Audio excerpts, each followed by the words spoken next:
Friends, कैसे हैं आप लोग।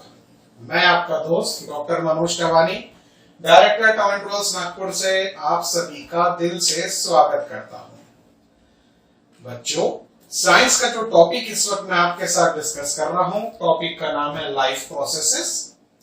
और इस टॉपिक में मैं आज आपके साथ डिस्कस करूंगा what our life processes. Topic जो पढ़ना है उसको समझना भी होगा। व्हाट आर लाइफ प्रोसेसेस, ये हेडिंग मुझे आज आपके साथ इस लेक्चर में डिस्कस करना है कि लाइफ प्रोसेसेस क्या होती है, इसको हमको समझना है। तो आइए लेक्चर की शुरुआत करते हैं। हेडिंग है what our life processes. What are the maintenance process in living organism? Let us explore. Maintenance process, भाई अगर हम अलाइव है यानी कि अगर मैं जिंदा हूं तो मुझे जिंदा रखने के लिए कौन कौन से प्रोसेसेस मेरे बॉडी में होते रहने चाहिए जिससे मैं जिंदा हूं। ये चीज का अनुभव मुझे और जो मुझे देख रहा है उनको भी होना चाहिए कि मैं जिंदा हूं। ये चीज का अनुभव मुझे और जो लोग मेरे साथ संपर्क में हैं उनको भी तो होना चाहिए कि मैं जिंदा हूं। ये तो पता चला मैं मर गया ऐसा उनको फील हुआ तो उन्होंने ले जाके मेरी अंतिम संस्कार कर दिया, फ्यूनरल कर दिया, है ना। बहुत गलत बात हो जाएगी, रहूंगा मैं जिंदा लेकिन उनको अनुभव हुआ कि मैं मर चुका हूं। तो व्हाट आर द प्रोसेसेस जो मेरे को अलाइव रखे हुए हैं, जिंदा रखे हुए हैं, वो समझते हैं। Let us study that. The maintenance functions of living organism must go on even when they are not doing anything particular. अब ये जो मेंटेनेंस फंक्शन की हम बात कर रहे हैं, जो बॉडी को अलाइव रखे हैं, ये कब काम करते रहना चाहिए? जब आप काम कर रहे हैं तब तो काम करते ही रहना चाहिए। When you are in work, they should work. When you are in work, they should work. But even when you are taking rest, they should continue to do their work. ताकि आपका अलाइव स्टेटस को maintain रख सके। So the maintenance function of living organism must go on even when they are not doing anything particular. तो भाई मैं कुछ नहीं कर रहा हूं, चैन से सो रहा हूं, आराम से टीवी देख रहा हूं सोफे पर बैठकर, तो मैं तो कुछ काम ही नहीं कर रहा हूं ना। विशेष तौर पर मेरे बॉडी में कोई मूवमेंट्स नहीं है, तब भी मेरे maintenance process should actively work. Even when we are just sitting in class, even if we are just asleep, this maintenance job has to go on. इसका मतलब आराम से बैठे हैं, आराम से सो रहे हैं, क्लास में बैठे हैं, तब भी ये मेंटेनेंस प्रोसेस चलते रहना चाहिए non stop. The processes which together perform this maintenance job are called as life processes. तो भाई जो चीजें हमारे बॉडी में मेंटेनेंस जॉब को इन्वॉल्व कर रही है, ये सबको मिलाकर क्या बोलेंगे? Life processes. तो प्रोसेसेस मतलब जो चीजें, जैसे अभी हमारा ह्यूमन न्यूट्रिशन हो सकता है, हमारा रेस्पिरेशन हो सकता है, हमारा सर्कुलेटरी सिस्टम हो सकता है, क्योंकि हर एक का अपना कुछ ना कुछ कंट्रीब्यूशन है आपको अलाइव रखने के लिए बच्चों। ठीक है, द प्रोसेसेस, फिर वो मैंने कहा जैसे न्यूट्रिशन, रेस्पिरेशन, सर्कुलेशन, हार्ट का पंपिंग, विच टुगेदर, भाई अकेले से के भरोसे हम जिंदा नहीं है, अकेले फूड खाने से हम जिंदा नहीं है, अकेले रेस्पिरेशन से हम जिंदा नहीं है, अकेले सर्कुलेटरी सिस्टम से हम जिंदा नहीं है, इसलिए वर्ड का यूज किया बच्चों, together perform this maintenance job are called as life processes. तो ग्रुप ऑफ चीजें हैं जब मिलकर काम करती है तो ऑर्गेनिज्म को अलाइव होने का सर्टिफिकेट देती है। Since these maintenance processes are needed to prevent damage and breakdown, energy is needed for them. अब ये मेंटेनेंस प्रोसेस को मेंटेन करने के लिए, आई रिपीट, मेंटेनेंस प्रोसेस को मेंटेन करने के लिए, ठीक है, this maintenance process are needed to prevent, इनमें डैमेज नहीं होना चाहिए, ये ब्रेकडाउन नहीं होना चाहिए, और इसके लिए हमको क्या लगेगा? एनर्जी लगेगा। इसके लिए क्या लगेगा बच्चों? हमको we will need energy. Now this energy comes from outside the body of the individual organism. अब आपको पता है कि एनर्जी के बारे में आप फिजिक्स में कई बार पढ़ चुके हो।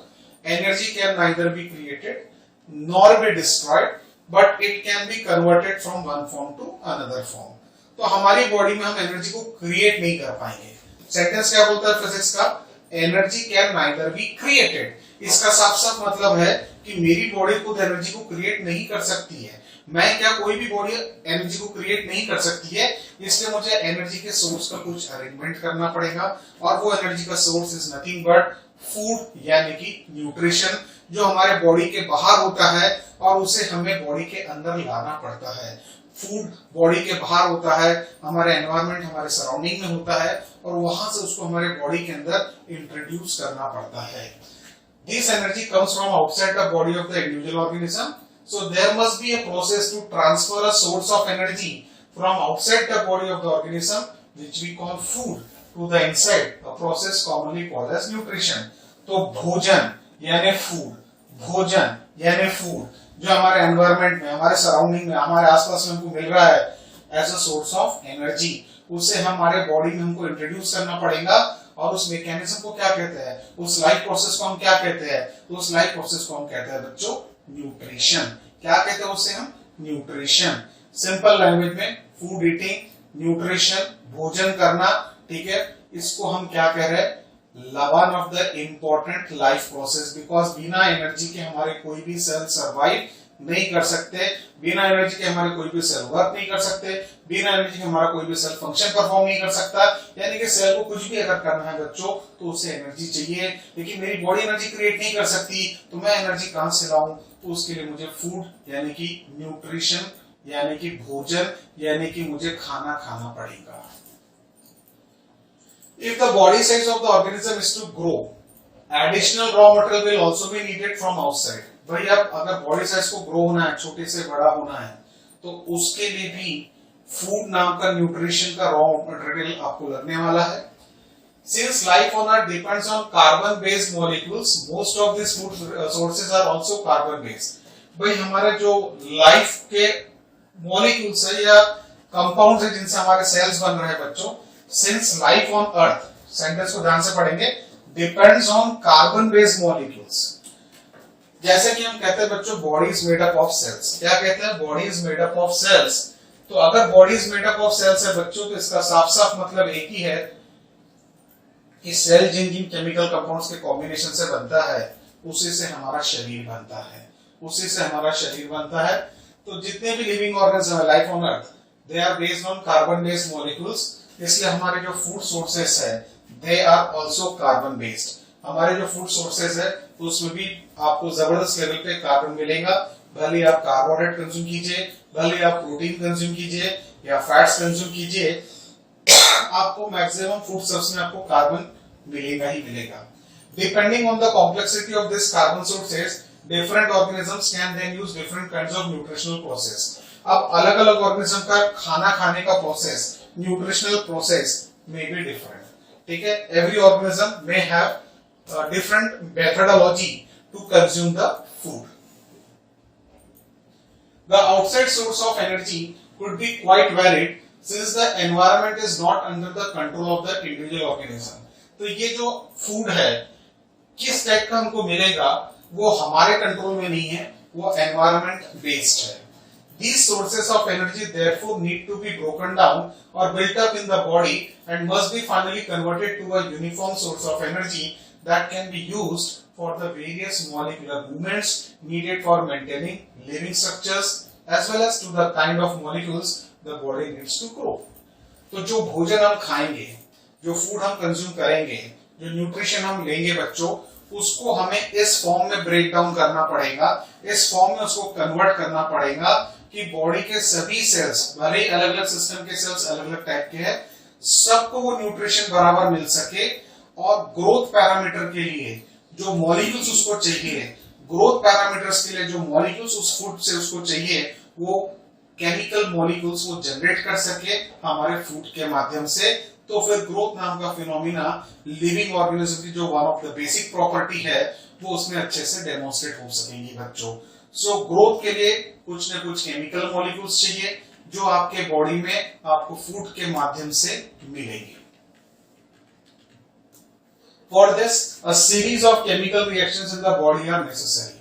भाई जो खाना हमने खाया है उससे हमको कुछ डिफरेंट कंपाउंड्स तैयार करने होंगे जो फूड यानी एक पार्ट तो एनर्जी का है बच्चों और दूसरा पार्ट ग्रोथ का है।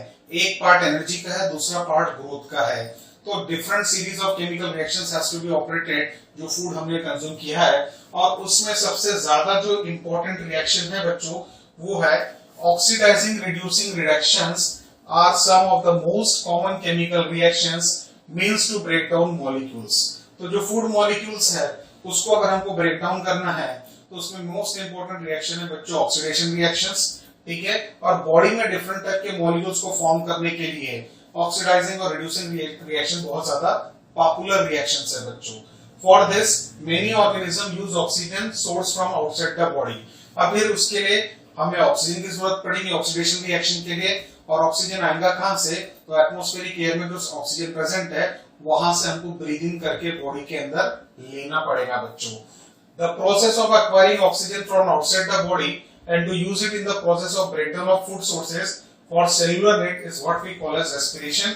तो ये हो गया बच्चों हमारे लाइफ का सेकंड इंपॉर्टेंट लाइफ प्रोसेस। पहला तो अभी हमने थोड़ी देर पहले न्यूट्रिशन करके इंट्रोड्यूस किया। तो जब हम ऑक्सीजन को एक्वायर करेंगे हमारे बॉडी के अंदर, क्या पर्पस है? फूड के साथ उसकी दोस्ती करवाना है, फूड को ब्रेक डाउन करके उसमें से एटीपी एडिनोसिन ट्राइफॉस्फेट नाम की उसमें से एनर्जी निकालने का है, प्लस उससे कुछ ऐसे मॉलिक्यूल्स क्रिएट करने हैं जो बॉडी की ग्रोथ के लिए रिस्पॉन्सिबल हो, बॉडी के मेंटेनेंस के लिए रिस्पॉन्सिबल हो। तो इस चीज को कहते हैं बच्चों रेस्पिरेशन प्रोसेस। इस चीज को कहते हैं हम लोग रेस्पिरेशन प्रोसेस। तो सराउंडिंग एटमॉस्फेरिक एयर में जो ऑक्सीजन प्रेजेंट है उसको बाहर से, मतलब बॉडी के बाहर है ना वो, तो उसको बाहर से बॉडी के अंदर लाना है, ठीक है। क्यों लाना है? ताकि उसकी हम फूड से दोस्ती करवा सके। फूड से दोस्ती क्यों करवाना है? ताकि हम उसमें से एनर्जी निकाल सके, प्लस कुछ ऐसे कंपाउंड्स बना सके जो बॉडी के ग्रोथ के लिए रिस्पॉन्सिबल हो, ठीक है। तो इस प्रोसेस को कहते हैं बच्चों रेस्पिरेशन। और ये सारी चीजें कहां पर होंगी? सेल की नीड्स को फुलफिल करने के लिए होंगी बच्चों। तो इस प्रोसेस को क्या कहते हैं हम लोग? रेस्पिरेशन। तो ये भी है बच्चों one of the life processes. तो एक हो गया बच्चों न्यूट्रिशन, एक हो गया रेस्पिरेशन। और फूड जो हमने खाया एनर्जी पर्पस के लिए वो आपको डायरेक्टली एनर्जी नहीं प्रोवाइड कर पा रहा है, तो उसके लिए आपको एक alternative mechanism life process use करना है रेस्पिरेशन, जो आपको ऑक्सीजन प्रोवाइड करेगा ताकि फूड और ऑक्सीजन की दोस्ती हो। तो फूड में से जो लॉक्ड एनर्जी है जिसको हम एटीपी यानी कि एडिनोसिन ट्राइफॉस्फेट कहते हैं वो फूड में से बाहर निकले ताकि हमारे सेल उसको प्रॉपर्ली यूज कर सके। In the case of a single celled organism no specific organs for taking in food, exchange of gases or removal of waste may be needed because the entire surface of the organism is in contact with the environment। भाई अब जो unicellular organism होते हैं यानी कि single cell organism जिसे हम कहते हैं बच्चों यूनिसेलुलर ऑर्गेनिज्म, ठीक है। अब ये यूनिसेलुलर ऑर्गेनिज्म है बच्चों, तो ये सेल ही इसका लाइफ है। इसमें कोई अलग से डाइजेस्टिव सिस्टम नहीं है, इसमें कोई अलग से सर्कुलेटरी सिस्टम नहीं है, इसमें कोई अलग से एक्सक्रीटरी सिस्टम नहीं है। तो ये सेल का जो साइटोप्लाज्म है, ये सेल का जो साइटोप्लाज्म है, ये पूरा सेल आपके एनवायरनमेंट के साथ डायरेक्ट संपर्क में है। ये पूरा सेल एनवायरनमेंट के साथ डायरेक्ट संपर्क में है।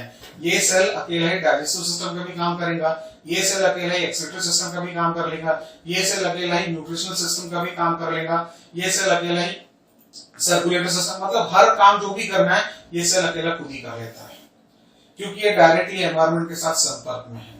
लेकिन व्हाट अबाउट अस, हम लोग जो मल्टीसेलुलर कॉम्प्लेक्स एनिमल है, हमारे तो बहुत सारे सिस्टम बॉडी के अंदर छुप के बैठे हुए, बॉडी के अंदर छुप के बैठे हुए, हमको तो दिखते भी नहीं है कहां पर है करके, पर है बॉडी के अंदर। हमारा डाइजेस्टिव सिस्टम है बॉडी के अंदर, हमारा एक्सक्रीटरी सिस्टम है बॉडी के अंदर, पर हमको तो नजर नहीं आ रहा है।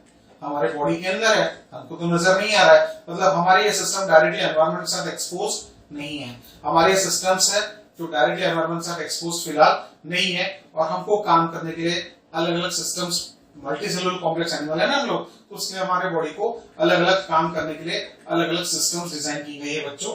लेकिन यूनिसेलुलर ऑर्गेनिज्म में ये तकलीफ नहीं है। एक सिंगल सेल उसकी बॉडी है और वो सिंगल सेल ही सारे काम अकेले यानी कि लाइफ प्रोसेस सारे अकेले निपटा देता है। But what happens when the body size of the organism increases and the body design becomes more complex, यानी मल्टीसेलुलर एनिमल की बात कर रहे हैं। In multicellular organism all the cells may not be in direct contact with the surrounding environment. भाई हमारा skin तो है एनवायरनमेंट के साथ संपर्क में, लेकिन हमारे डाइजेस्टिव सिस्टम के सेल से क्या? नहीं। हमारे रेस्पिरेटरी सिस्टम के सेल से क्या? नहीं। Thus, simple diffusion will not meet the requirements of all the cell। तो जैसे डिफ्यूजन प्रोसेस से सिंगल सेल में सारे रिक्वायरमेंट्स फुलफिल हो जाती थी, वैसा मल्टी सेलुलर एनिमल में संभव नहीं है। We have seen previously how in multicellular organism various body parts have specialized in the function they perform। भाई बॉडी के अंदर मल्टीसेलुलर ऑर्गेनिजम्स के अंदर स्पेशलाइज्ड पार्ट है और हर पार्ट का अपना एक फंक्शन है, हर पार्ट का अपना एक फंक्शन है, वो फंक्शन उस पर्टिकुलर ऑर्गन के द्वारा ही फुलफिल हो सकता है। We are familiar with the idea of the specialized tissues and with their organization in the body of the organism। तो हमको पता है कि बॉडी में कौन कौन से स्पेशल टिश्यूज होते हैं जो बॉडी में स्पेशल ऑर्गन्स फॉर्म करते हैं और कौन कौन से स्पेशल फंक्शंस वो परफॉर्म करके दे सकते हैं। It is therefore not surprising that the uptake of food and of oxygen will also be the function of specialized tissues।